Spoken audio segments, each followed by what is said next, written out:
DMK Congress కూటమి విచ్ఛిన్నమైంది. అధికార పీఠానికి చేరువకు వచ్చిన మ్యాజిక్ ఫిగర్ దక్కకపోవడంతో ఇరకాటంలో పడ్డ విజయ్ నేతృత్వంలోని టీవీకే పార్టీకి కాంగ్రెస్ దన్నుగా నిలిచింది. టీవీకేతో కలిసి ప్రభుత్వ ఏర్పాటుకు సహకరిస్తామని ప్రకటించింది. వాస్తవానికి కాంగ్రెస్ పార్టీ డిఎంకేతో కలిసి ఉన్నది. దాదాపు 55 ఏళ్లుగా ఈ రెండు పార్టీలు రాష్ట్రంలో మిత్రపక్షంగా కొనసాగుతున్నాయి. కానీ టీవీకేతో పొత్తుకు సిద్ధమైన నేపథ్యంలో డిఎంకేతో కాంగ్రెస్ పార్టీ తన బంధాన్ని తెంచుకున్నట్లయింది. 1969లో డిఎంకే కాంగ్రెస్ కూటమి గట్టింది. 1969 నుంచి తమిళనాట సెక్యులర్ ద్రవిడ రాజకీయ పార్టీల హవా దాదాపు అర్ధ శతాబ్దానికి పైగా సాగింది. అయితే మధ్యలో కొన్ని సందర్భాల్లో ఇరుపక్షాలు విడిపోయినా 2003 నుంచి మాత్రం స్నేహం కొనసాగింది. 2021 అసెంబ్లీ ఎన్నికల్లో డిఎంకే కాంగ్రెస్ కూటమి విజయం దక్కించుకుంది. ఈ నేపథ్యంలో తమకు కూడా ప్రభుత్వంలో భాగస్వామ్యం కల్పించాలన్న కాంగ్రెస్ పార్టీ డిమాండ్ను సీఎం స్టాలిన్ తిరస్కరించారు. అప్పటి నుంచే కాంగ్రెస్లో అసంతృప్తి మొదలైంది. ఇటీవల జరిగిన అసెంబ్లీ ఎన్నికలకు ముందు సైతం కాంగ్రెస్ ఇదే విధమైన డిమాండ్ను స్టాలిన్ ముందు ఉంచింది. అధికారంలోకి వస్తే ప్రభుత్వంలో భాగస్వామ్యం కావాలని కాంగ్రెస్ పార్టీ కోరింది. అయితే ఈ ప్రతిపాదనను కూడా స్టాలిన్ తిరస్కరించారు.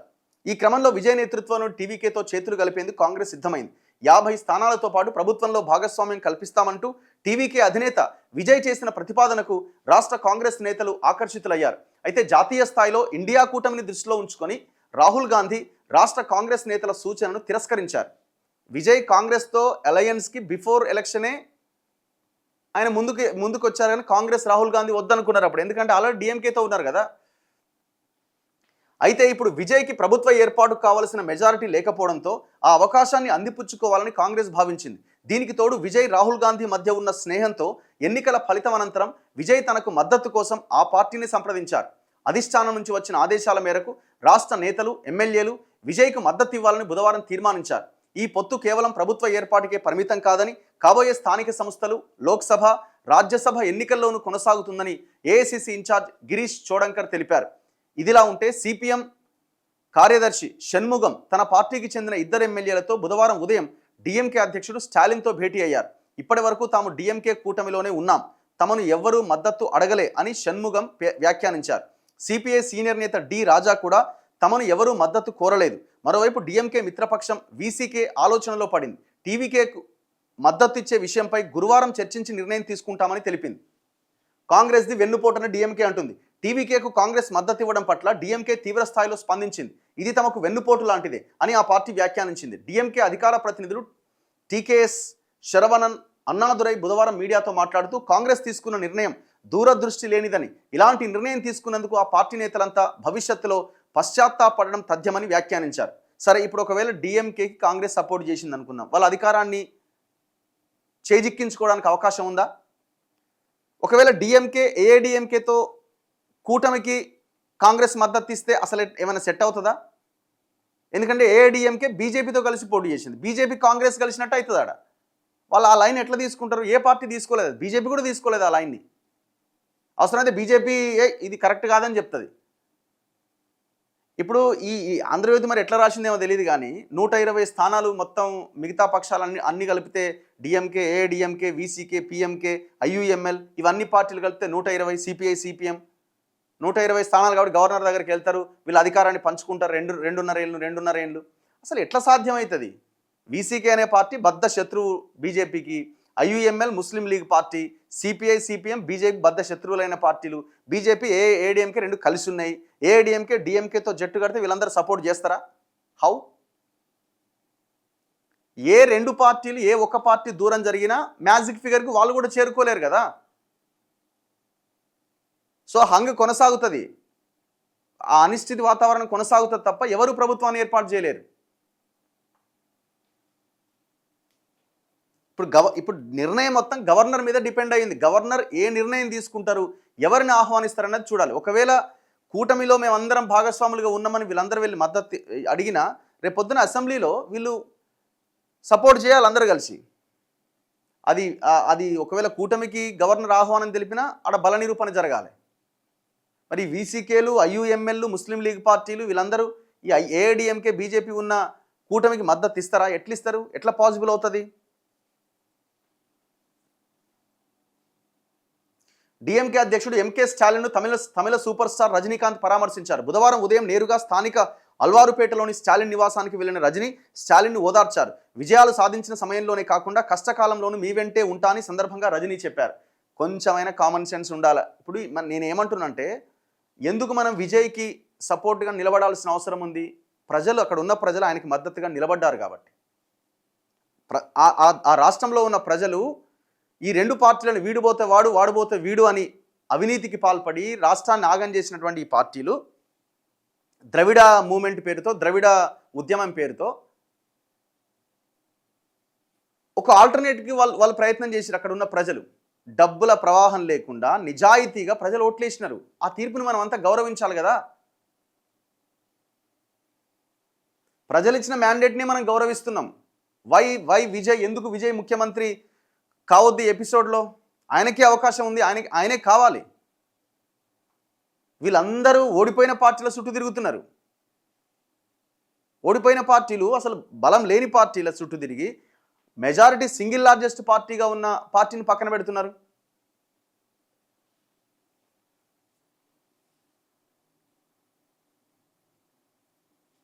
ఇగో నిన్న విజయ్కి బిగ్ షాక్ అట. ఆదాయ వివరాలు దాచిపెట్టిన కేసులో మద్రాస్ హైకోర్టు విచారణట.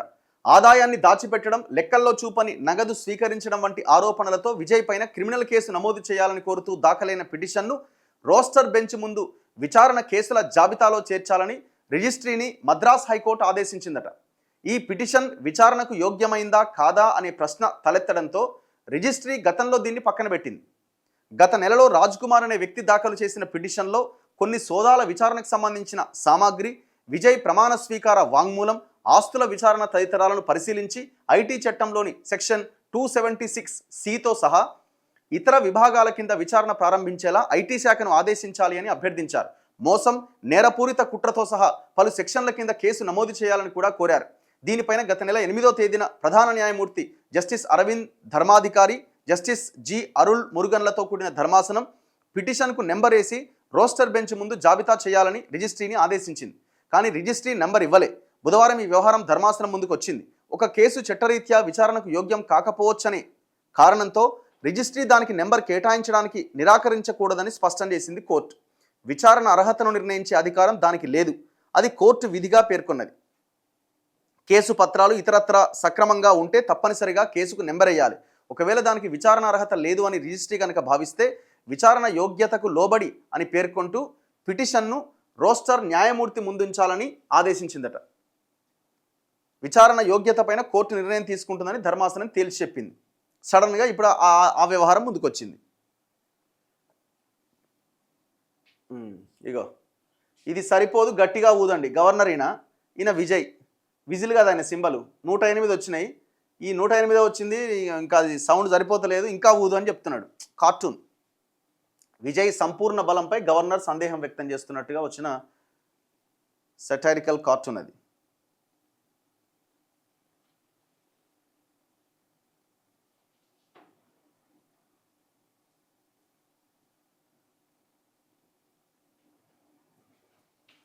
చలో,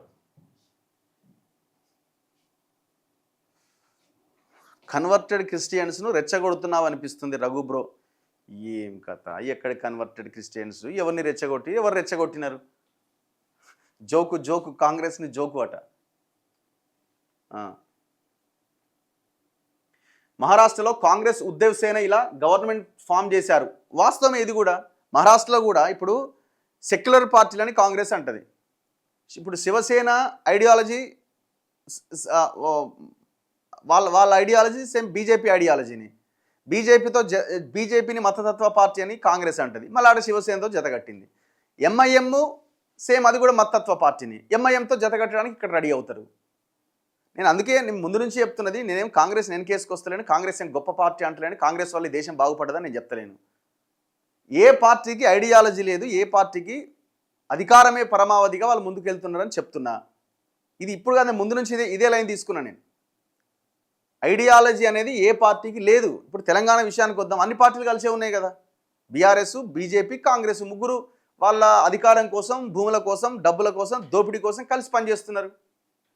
పనిచేస్తలేరా బీజేపీ ఎంపీలు ఇక్కడ ఉన్న కాంగ్రెస్ వాళ్ళతో?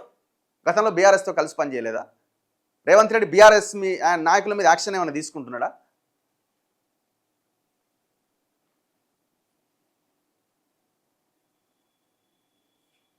ఒక ఇష్యూలో మీకు ఒకలాగా అనిపిస్తుండొచ్చేమో. అర్థమైందా? ప్రతి పార్టీ ప్రతి సందర్భంలో చాలా సందర్భాల్లో వాళ్ళకు అనుకూలమైన సందర్భాల్లో ఒకలా, ప్రతికూలంగా ఉన్న దగ్గర ఇంకొకలాగా వ్యవహరిస్తున్నారు. మీరు అన్నది వాస్తవమే. కాంగ్రెస్ ఇక్కడ ఒకలాగా వ్యవహరించింది, మహారాష్ట్రలో గతంలో శివసేనతో పొత్తు విషయంలో ఇంకొకలాగా వ్యవహరించింది. కొండా సురేఖ జై శ్రీరామ్ అంటే డబ్బులు వస్తాయా అని అన్నది. ఇప్పుడు ఆమె మొత్తం స్పీచ్ వినండి బ్రదర్, మొత్తం స్పీచ్ వినండి. ఒక 30 సెకండ్లు కట్ చేసి ప్లే చేస్తున్నారు. మనం అనేది ఒకటే, విజయ్కి ప్రజలు మ్యాండేట్ ఇచ్చారు. సింగిల్ లార్జెస్ట్ పార్టీ 108 స్థానాలు ఇచ్చారు, 10 సీట్ల దూరంలో ఉన్నాడు. గవర్నర్ ఫస్ట్ పిలవాల్సింది విజయ్ని. గవర్నర్ విచక్షణాధికారం ఉండొచ్చేమో, కానీ మనం నైతికంగా ఎథికల్గా చూసినప్పుడు సింగిల్ లార్జెస్ట్ పార్టీని పిలవడం ఆలస్యం చేసి అవతల ఉన్న వాళ్ళు కలవడానికి గవర్నర్ కారణం అవుతుండు కదా. ఏ కుట్ర కోణం ఉన్నది దీని వెనకాల? ప్రజలిచ్చిన తీర్పుని అవమానించడమే కదా ఇది. కాంగ్రెస్ సపోర్ట్ చేసినదే పక్కన పెట్టండి, వాళ్ళకునే 5 సీట్లు. కాంగ్రెస్ది పక్కన పెట్టండి, టీవీకేని విజయ్ పార్టీ గురించి ఆలోచించండి. ఆయన ఎలాంటి డబ్బులు పంచకుండా, సరే హామీలు ఇచ్చిండు, 1,00,000 కోట్ల హామీలు ఇచ్చిన అవి ఎంతవరకు నెరవేరుతాయి అసలు ఇది తర్వాత పక్కన పెట్టండి. ఇవాళ హామీలు ఇవ్వకపోతే ప్రజలు యాక్సెప్ట్ చేసే పరిస్థితి లేదు కదా. ప్రజా తీర్పుని మనం ఎందుకు అవమానిస్తున్నాం అనేది నా పాయింట్. ఒక చేంజ్, ఒక విప్లవం లాంటి, ఒక రెవల్యూషన్ లాంటి ఒక డెసిషన్ తీసుకున్నప్పుడు ప్రతి ఒక్కరు మద్దతు ఇవ్వాలి కదా.